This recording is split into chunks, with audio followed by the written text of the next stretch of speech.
Hi friends, നമ്മൾ ഇന്ന് ചെയ്യുന്ന വീഡിയോ കണ്ണൂരിലെ പ്രസിദ്ധമായ സെയിൻറ് ആഞ്ചലോസ് കോട്ടയെക്കുറിച്ചാണ്.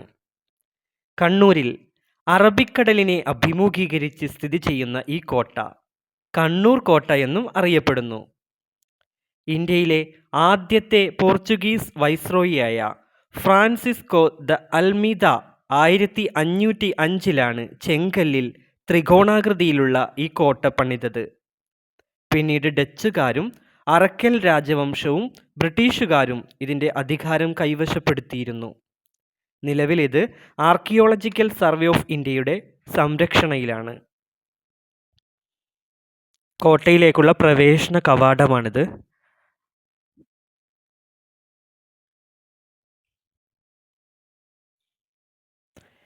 ഗാലറിയാണ്, പണ്ട് കാലത്തെ ഗാലറിയാണിത്. നല്ല വൃത്തിയായിട്ട് നടപ്പാതയെല്ലാം അവർ സജ്ജീകരിച്ചിട്ടുണ്ട്. ത്രികോണാകൃതിയിലാണ് ഈ കോട്ട നിർമ്മിച്ചിരിക്കുന്നത്.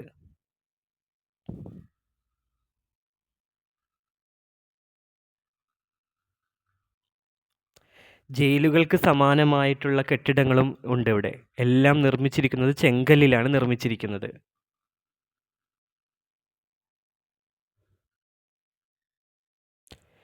ഈ പടവുകൾ കയറിയാൽ കോട്ടയുടെ മുകളിലെത്താൻ കഴിയും.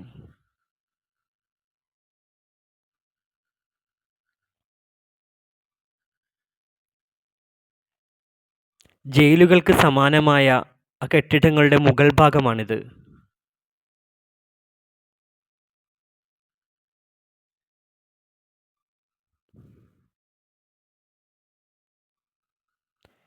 ഇതിൻ്റെ മുകൾ ഭാഗത്തു നിന്നുള്ള വ്യൂ ആണിത്. ഇതിൻ്റെ മറുഭാഗം കടലാണ്.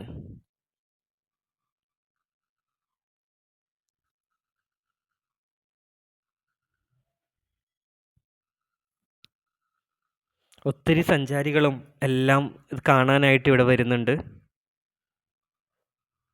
ഒരാൾക്ക് 20 രൂപയാണ് ഇവിടുത്തെ പ്രവേശന ഫീസ് ചാർജ് ചെയ്യുന്നത്. ഇത് കോട്ടയുടെ താഴ്ഭാഗത്ത് നിന്നും അറബിക്കടലിലേക്കുള്ള വ്യൂ ആണിത്.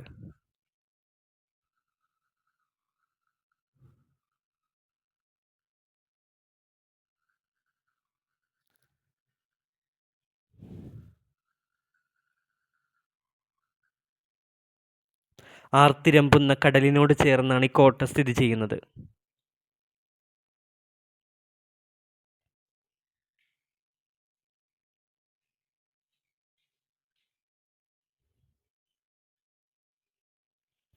കോട്ടയുടെ വാതിലാണിത്, പ്രവേശന കവാടത്തിലുള്ള വാതിലാണിത്. മുള്ളുകൾക്ക് സമാനമായിട്ടുള്ള വസ്തുക്കൾ പിടിപ്പിച്ചിട്ടുള്ള കോട്ടവാതിലാണിത്.